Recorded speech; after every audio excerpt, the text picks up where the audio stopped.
What's going on, ladies and gents, boys and girls, guardians of all ages, Joker back again once again, and today I want to talk about a game called Outriders by Polish studio People Can Fly, formerly known as Epic Poland. These guys have worked on Gears of War, Fortnite, and Bulletstorm. Outriders is a game that is doing a lot of things that, in my honest opinion, Bungie and Destiny in general needs to take note of. Now, I'm not going to sit here and tell you that Outriders is going to be the next big thing, or that it'll finally cast Destiny into the fire. What I will do, however, is, as a Destiny player, explain what Outriders is, and how, even if it does end up being the next Anthem, there's still a lot of important ideas here. And look, I know, invoking the dreaded A word might sound like an alarm, but Anthem did a lot of really interesting things. The javelins, the flying, the combo system. These were all things that everybody who played the game agreed was really good. It just so happened that the rest of the game wasn't. Now, most of the information that we have on Outriders comes from developer interviews, podcasts, and YouTubers playing it at events.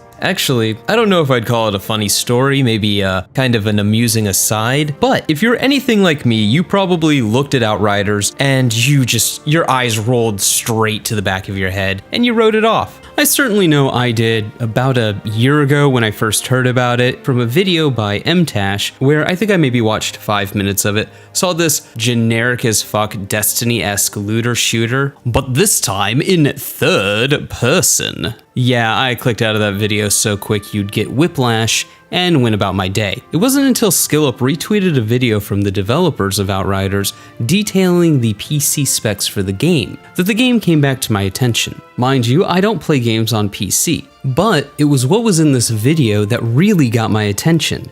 Take a look. Let's start with the absolute basics here. System requirements. As you may see, our aim here was to target a minimum of 60 FPS, regardless of what spec machine you're playing on. With CPU from 2012 and GPU from 2014, basically if you bought a desktop from the last 6 years, you'll be fine. To be completely honest, we tend to market our games using high-end PCs, but are also aware that the average gamer may not have such a setup. We want to be transparent here, so take a look at this short segment of gameplay using the minimum, recommended, and ultra settings. In a post-Cyberpunk 2077 world, in a post-Anthem world, in a post... You know what? I think the list of AAA titles that didn't disappoint will be smaller. What I'm saying is, we're used to a fair amount of smoke and mirrors when it comes to the advertising of games, basically up until the point that it's released. So this openness was very refreshing. And honestly, that's kind of a sad state of things. But enough preamble. What is Outriders? The short answer? Outriders is a third-person drop-in, drop-out co-op looter shooter RPG. Think less Destiny, and more like the love child of Mass Effect and Borderlands, which was raised by Gears of War. Or at least that's been my impression. Now, to the long answer. Are you ready to go on a journey? Because we're about to go on a journey, ladies and gents, boys and girls, guardians and outriders of all ages. So, in the far-flung future of 2159, humanity has shit the proverbial bed on Earth. War, pollution, same shit, different day. Basically, we turn the old girl into live-action Fallout. The human race then decides to make a last-ditch effort at survival, as the last remnants of humanity are placed upon 2 colony ships, which are sent on their way to a planet called Enoch. After an 80-year journey through space, with much of the human race frozen in cryosleep, only 1 colony ship successfully makes it to Enoch's orbit. If you're getting Mass Effect Andromeda vibes, you're not alone. But let's remember, this is kind of as generic as sci-fi plots get. However, that's not always a bad thing. Mass Effect 1, 2, and 3 were great games. And Mass Effect's plot basically boils down to Star Trek, but with less sex, and the not Borg coming to wipe out all technologically advanced civilizations. It's not about the plot, it's about the execution. And like in so many games, you are part of an elite group of pioneers and explorers, an outrider. Your job, as it would be, is to help the human colonization effort. But then, the Fire Nation attacked. I mean, you pick up a mysterious signal. Kind of worried about the ramifications of being the last of human civilization on what seems to be an uncivilized world, you investigate the signal, hoping that you didn't just step into a war with the Cabal on Mars. And like any super special awesome elite soldier, you go and investigate. But gasp, shock, horror, lightning crackle, lightning crackle, lightning crackle. That plan seems to get thrown right out the window when what the game calls an unnatural storm called the Anomaly wreaks havoc upon you and your allies, and all hell breaks loose. Question: how do you know if it's an unnatural storm if you've just arrived on the planet? I mean, this could just be one of those... For you, the day bison graced your village was the most important day of your life. But for me, it was Tuesday. Sort of things. I mean, I assume because they said it was unnatural, that we, the players and the devs, know it's unnatural, likely due to some ancient alien BS. But, like, really? A natural storm? Anomaly? At the very beginning of the game? Kind of weird branding. A little cart before the horse, if you ask me. But that is nitpicking, and nitpicking aside, so the storm changes you, and you're put into cryosleep for another 30 years. Only to wake in a world where the human colonization effort has gone tits up. And the world is full of conflict, dangerous wildlife, dangerous plant life, and other individuals like yourself who are affected by the anomaly called the Altered. Dun dun dun! Gasp, shock, horror, lightning crackle, lightning crackle, lightning crackle. Now you must navigate a version of Enoch that is full of altered threats, warring factions, and find out whatever the fuck happened to that signal that apparently everybody just kind of forgot for 30 years. The devs have stated that Outriders' story will take 25 to 40 hours, that there are hundreds of years of lore, and that this lore and story was worked on by Joshua Ruben, who worked on much of Destiny's lore and co-wrote Assassin's Creed 2. Now, don't get me wrong, the narrative hook is kinda generic in that we don't want to ruin the mystery of our story's premise before our game is released kind of way. And it sounds like a mix of Anthem, Destiny, and Mass Effect Andromeda. And that's not necessarily a bad thing. While the story's premise could sound a little lackluster, to abuse my Mass Effect references, no one cared about the premise of Mass Effect's story. It's basically Star Trek, but edgier. People cared about the way that the story was told, and the characters. If People Can Fly can master that, then it doesn't matter what the premise of the story is. The story could be about a guy walking down the street to go meet his friends at a bar for a drink. All that matters is the execution. And if People Can Fly can land that execution, then they could very well have an interesting story. Because, yeah, sure, I say that this premise is generic, but also, if it's not broke, don't fix it. And this is still interesting stuff that can be explored in an interesting way. They just have to stick the landing. Or to abuse another analogy, Oreos are generic as fuck, but they're also still my favorite cookie.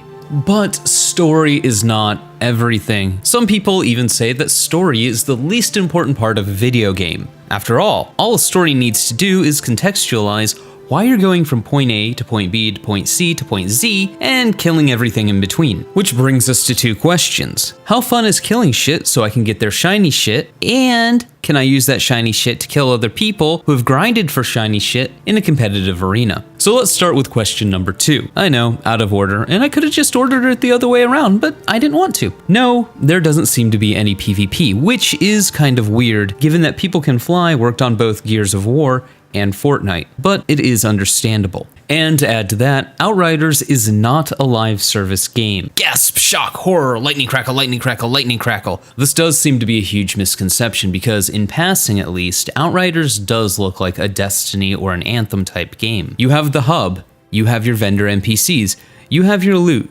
you have your drop in, drop out co-op. You have 14 strike-like activities that open up after you beat the 25 to 40 hour story mode. You have something that sounds a lot like a raid, at least in passing. It kinda sounds like live service games have done a great job of co-oping the basic RPG and releasing it in a pre-alpha to beta state and acting like they're fixing things or updating it or finishing the fucking game is content.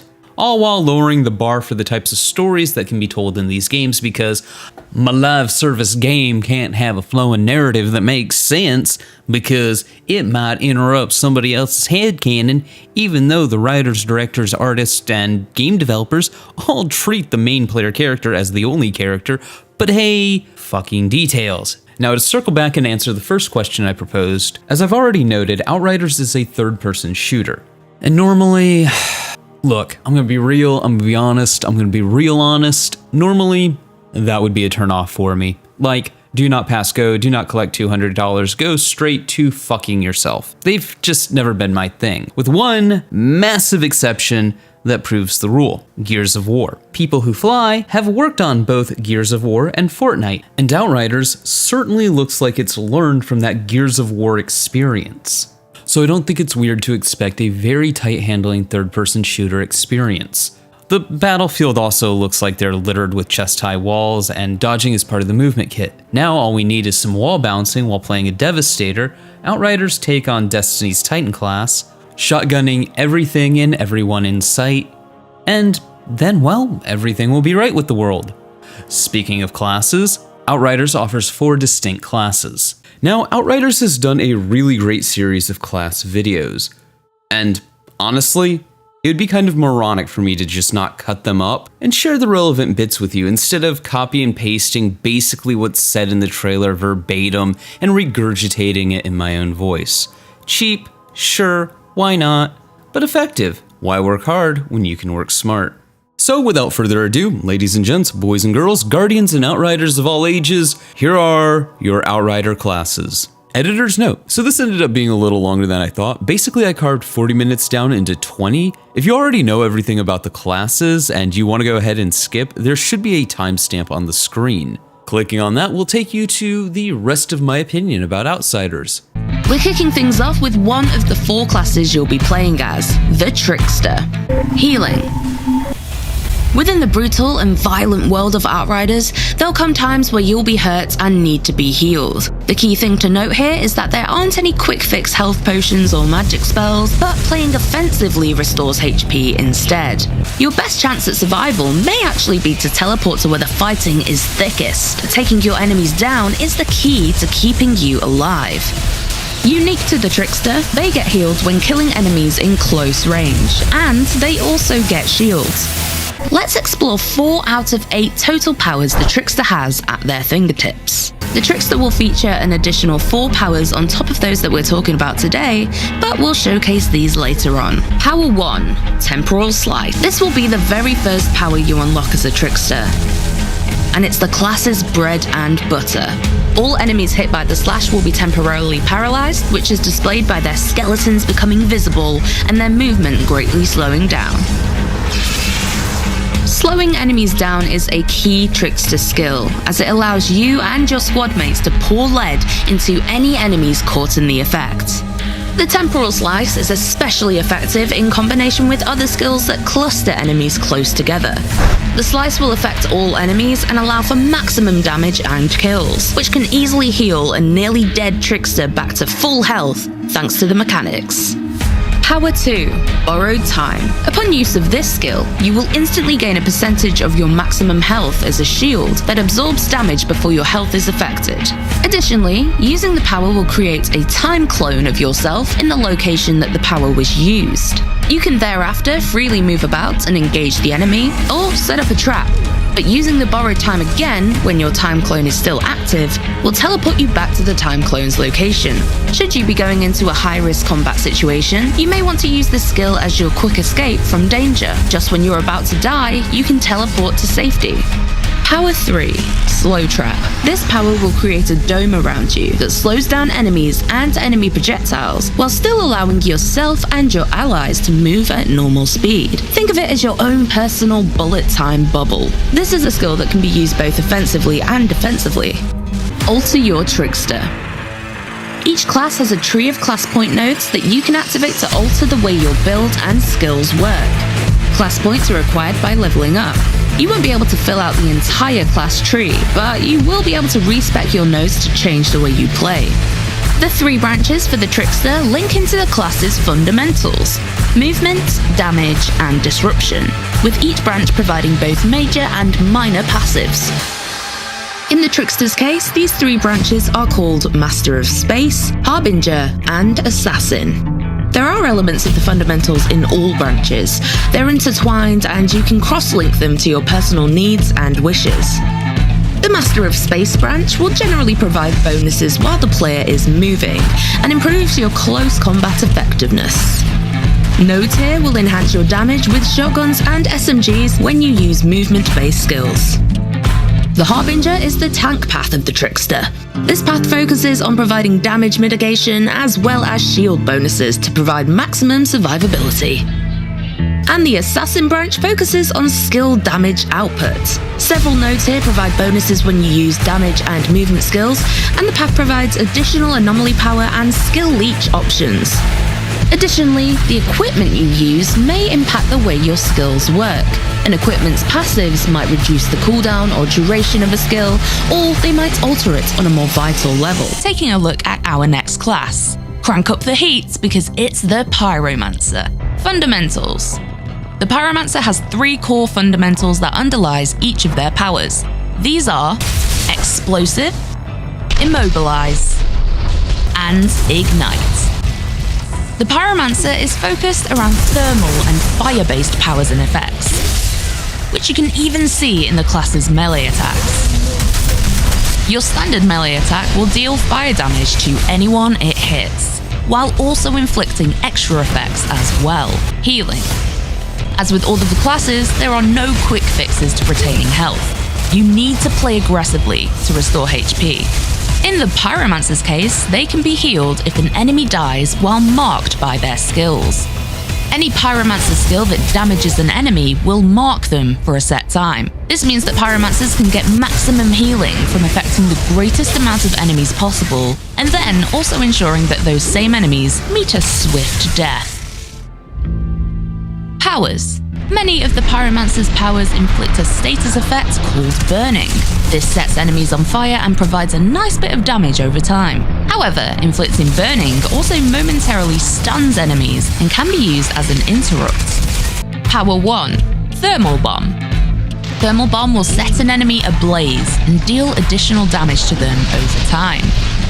If an enemy dies while under the effects of Thermal Bomb, they'll rise into the air and explode in a gory mess, dealing damage to a large radius. You don't have to be the one to land the killing blow either. You can tag an enemy and have a fellow Outrider kill them, which will still trigger the Thermal Bomb going off. Power 2. Ash Blast. Using this skill will apply the status effect Ash to all enemies in a large radius. Ash prevents affected targets from doing anything at all for a few seconds, immobilizing them in a suffocating cloud of dust. Power 3. Heatwave. This is one of the earliest powers you unlock. As the Pyromancer is a medium-range class, you'll want to maintain a little bit of distance between yourself and enemies, and Heatwave is perfect for this. If enemies, particularly melee attackers, try to rush you, Heatwave will provide you with the space you need to be most effective at scalding them into crispy giblets. Heatwave's secondary effect shouldn't be forgotten either. The burn status effect will deal damage over time to all affected enemies, which may well help give you a nice burst of healing if they feel the burn a little bit too literally. Power 4. Overheat. Overheat may only deal a small amount of damage to enemies within a large radius, but it does deal extra damage to enemies that are currently burning, making it a great follow-up skill. Alter your Pyromancer. Each class has a tree of class point nodes that you can activate to alter the way your build and skills work. Class points are acquired by leveling up. You won't be able to fill out the entire class tree, but you will be able to respec your nodes to change the way you play. The 3 branches for the Pyromancer are Ashbreaker, Firestorm, and Tempest, with each branch providing both major and minor passives that affect your character's type of damage focus and survivability. The Ashbreaker branch will generally provide bonuses when dealing damage against marked enemies, while also providing a boost in anomaly power. The Firestorm branch is a path focused on maximizing the damage output of skills. This path will allow you to increase your anomaly power, your burning damage, and the skill damage you do on marked enemies. The Tempest branch, on the other hand, helps you fill more of a tank role. The path focuses on maximizing your health bonus and reducing the damage you take from certain sources. One of the more unique passive bonuses you can activate on this path is an automatic revival upon death. That's pretty handy. Additionally, the equipment you use may impact the way your skills work. The gear you equip might reduce the cooldown or duration of a skill, or they may alter it on a more fundamental level. The Devastator is focused around gravitational and earth-based powers and effects, centered around 3 core tenets: kinetic, protection, and seismic. Its melee type is slightly different from the other classes, as it inflicts the bleeding status effect onto enemies hit by it. Bleeding deals damage over time to afflicted enemies. Healing. Devastators recover health when enemies perish around you in close range. Now, we know what you're thinking. Sounds similar to the TRICKSTER, right? Well, there are actually some key differences between these close quarters killing machines. At base level, the difference is that Tricksters get shields for each close range kill, and Devastators just have more HP and armor as standard. But they start to differentiate the more upgrades you get. When upgraded, Devastators can achieve bonuses to armor and health by choosing specific class tree paths and nodes. For example, stealing enemy armor for each enemy slain in close range. An upgraded Devastator will most likely have the most armor and health buffs out of all of the classes. These mechanics mean that if you want to be an unstoppable juggernaut as a Devastator, you will need to keep chasing into the heart of combat, making sure you're always in the thick of it if you want to maintain your health. Powers. Each class has 8 powers in total. You'll start with a single power and unlock more as you level up. Power 1, Gravity Leap. Upon using Gravity Leap, you will jump into the air and hover there for a few seconds. Activating the power once more whilst targeting an enemy, which will be highlighted in yellow, will cause you to slam down on them, dealing area damage to all nearby enemies. This is an excellent option for quickly launching yourself into the thick of the fight, or maybe exiting combat to isolated, far away enemies. This is also an interrupt skill. That means that you can use it to prevent bosses from channeling their own skills. Power 2, Reflect Bullets. Using Reflect Bullets will activate a shield directly in front of you. While the shield is up, any bullets fired at you will get caught in the shield, preventing all damage. This makes it a great skill to cover your allies while they get into position, or during a team charge at the enemy. However, it isn't just a defensive skill. When the skill duration ends, or when you activate the power again, all of the caught bullets will be sent flying back at nearby enemies. Power 3, Impale. When using Impale, you select an enemy to interrupt them. This is highly effective when dealing with bosses and their pesky skills, but is also a very useful ability for dealing with mobs too. If the damage dealt by Impale is lethal, the enemy will be speared by a stone spike, granting your squad an armor bonus and health regen for 9 seconds. Impale also has 7 potential modifiers that could be applied to it through gear. For example, the mod Spike Forest, which can be found on a legendary gear set, means that Impale can strike 1 additional target. Safety in numbers. I don't think so. Power 4, Endless Mass. Endless Mass releases a spinning obelisk, which sucks all nearby enemies towards its gravitational center. Endless Mass is a hugely versatile skill, and will likely form at least part of your strategy when playing with friends. The ability to draw large numbers of enemies into a tightly packed clump means that most other targeted skills, from both Devastators and other classes, can be used to gargantuan effect. As mentioned, these are only half of the Devastator's skills. Subscribe to keep in the loop about the other 4. Alter your Devastator. Each class has a tree of class point nodes that you can activate to alter the way your builds and skills work. Class points are acquired by leveling up. You won't be able to fill out the class tree, but you will be able to respec your nodes to switch up your gameplay as you go. The 3 branches for the Devastator are Vanquisher, Warden, and Seismic Shifter, with each branch providing both major and minor passives that affect your character's type of damage focus and survivability. The Vanquisher branch is all about grappling up close and personal with the enemy, and thus provides bonuses for weapons like shotguns or assault rifles. The Warden branch will truly move mountains and is the ultimate tank, with very high bonuses to health, armor, and resistances. The Seismic Shifter branch is most useful at mid-range combat, and focuses on anomaly damage for seismic skills such as Impale. This branch also combines very well with the bleeding status effect that Devastators can inflict. Damage over time fans, you're gonna love this one. Additionally, the equipment you use may impact the way your skills work too. The equipment passives might reduce the cooldown or duration of a skill, or they might alter it on a more fundamental level.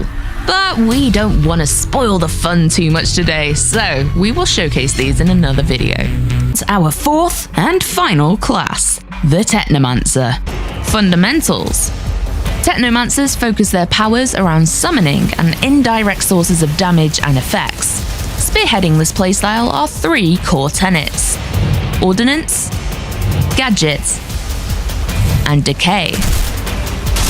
Their unique melee power inflicts the freeze status effect onto those hit by it.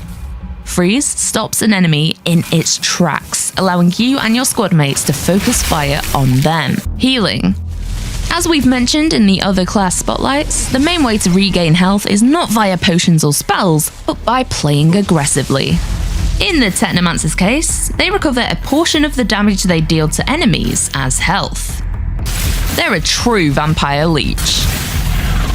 However, the Technomancer's class passives also increase their damage outputs for both long-range weapons and anomaly power, making sure that the Technomancer's healing passive stays on par with the other classes. Powers. Each Outriders class has 8 powers in total. You'll start with a single power and will unlock more as you level up. Let's check out 5 of the abilities Technomancer has in their collection.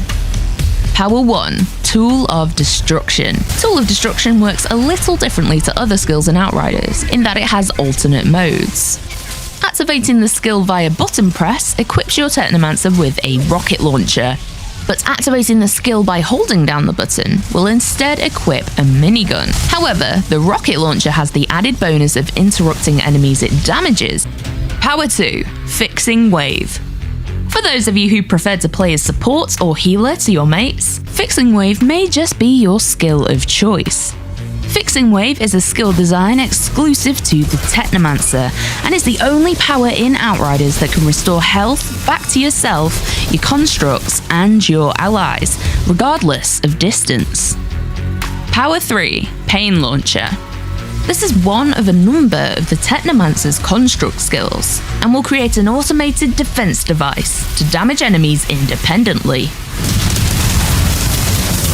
Conjuring a missile launcher, this will engage in artillery-esque carpet bombing to not only damage enemies, but interrupt them as well.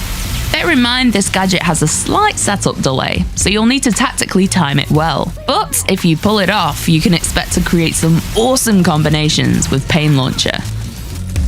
Power 4, Blighted Turret. Q Blighted Turret, a skill that places, yeah, you guessed it, an automated turret. But not only does this weaponry pour lead into your foes, it also inflicts the status condition Toxic. This deals damage over time and can be used to whittle down their health with hit and run tactics. Power 5, Cold Snap. Cold Snap is a large area of effect skill that will freeze all enemies in place.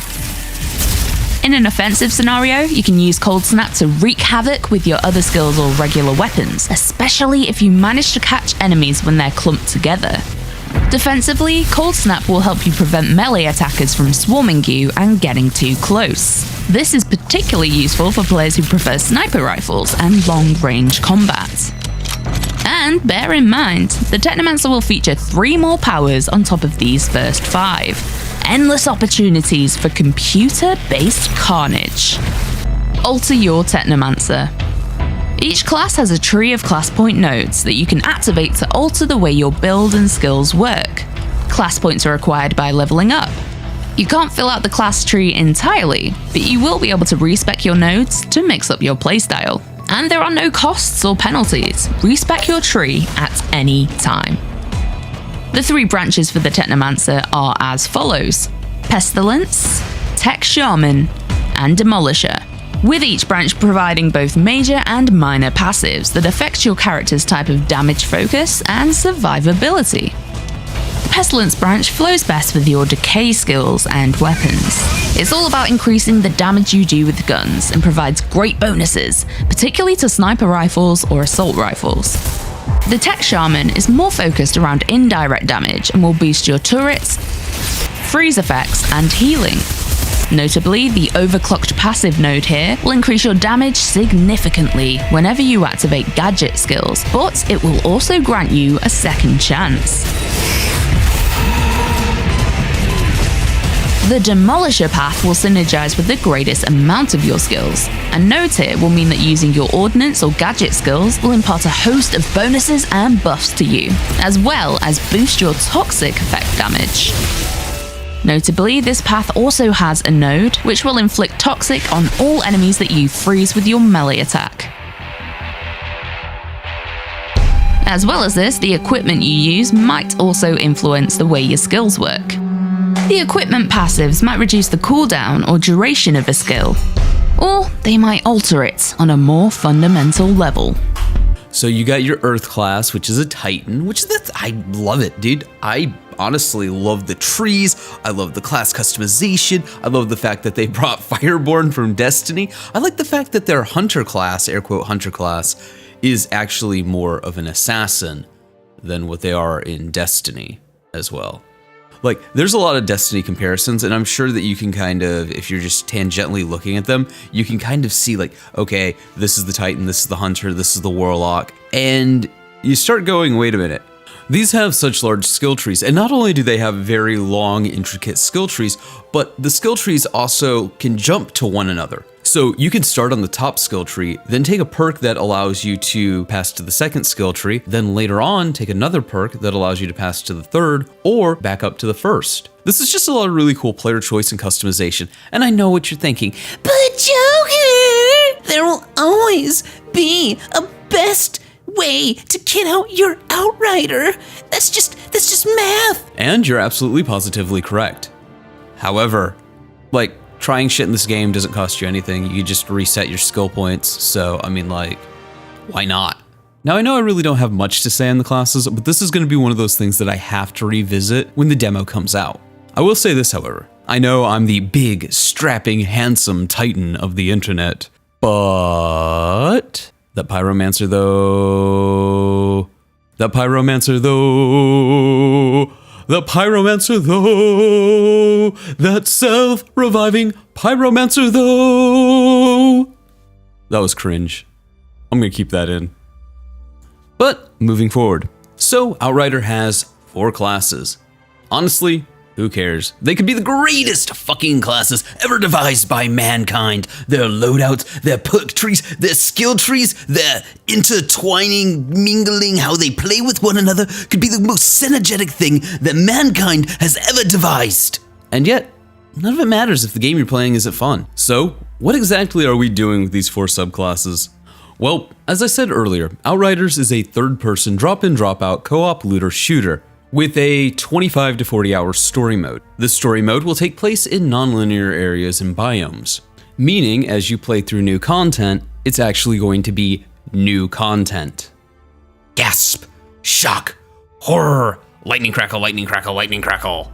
Something that is a novel concept to Destiny players, I'm sure. After you complete the story mode, you will open up 14 new challenges that sound an awful lot like strikes and or dungeons. So you just spent the last 40 hours finishing the epic story campaign, build a badass character, and you're pretty confident that you can handle everything this wicked world throws at you.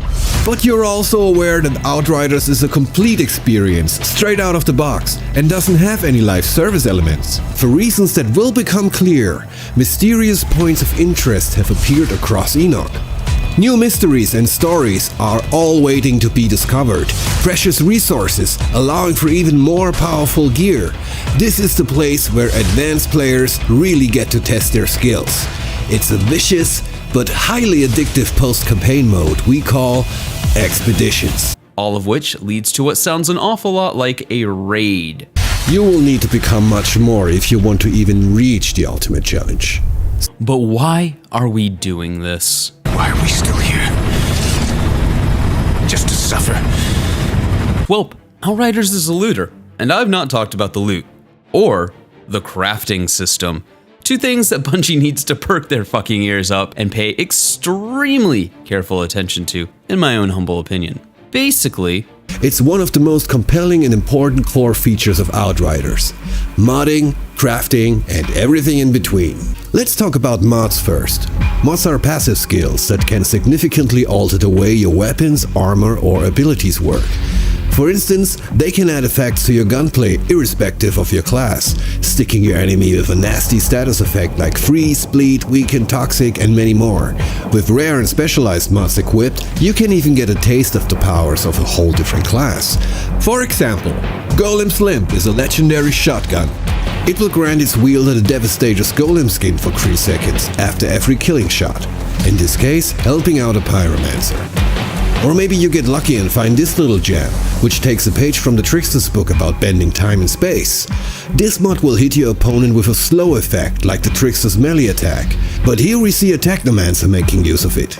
So broadly speaking, we're looking at 2 types of mods. General mods, as just described, can be applied to boost or alter how your weapons and armor work. But we also have skill mods, which are class specific. Those bad boys can amplify and change any of your 8 anomaly-infused powers per class, and can only be applied to armor. Like giving a Trickster a second temporal slice.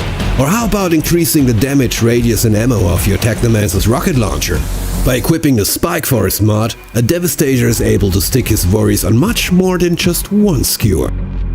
All our mods are segmented into 3 tiers, and you're able to collect them by dismantling the found gear that holds them.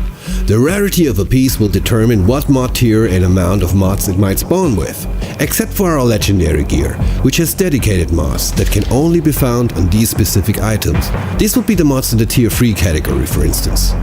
So far, so good. Now here's a really cool thing. Once collected, you can apply and mix-match your mods however you want. Let's say you went through hell and back on a challenge, got lucky and walked away with the legendary assault rifle Absolute Zero. Yes, it absolutely wreaks havoc, and freezing bullets are awesome. But you know what's even more awesome? Exactly, frozen enemies that get struck by lightning. So let's get to it. Luckily I found a legendary weapon called Thunderbird earlier in the game. And with my much higher level now, I decided to dismantle it and go for the mods. Quick piece of intel though. If a weapon already has 2 mods slotted, you can only change one of those 2 mods.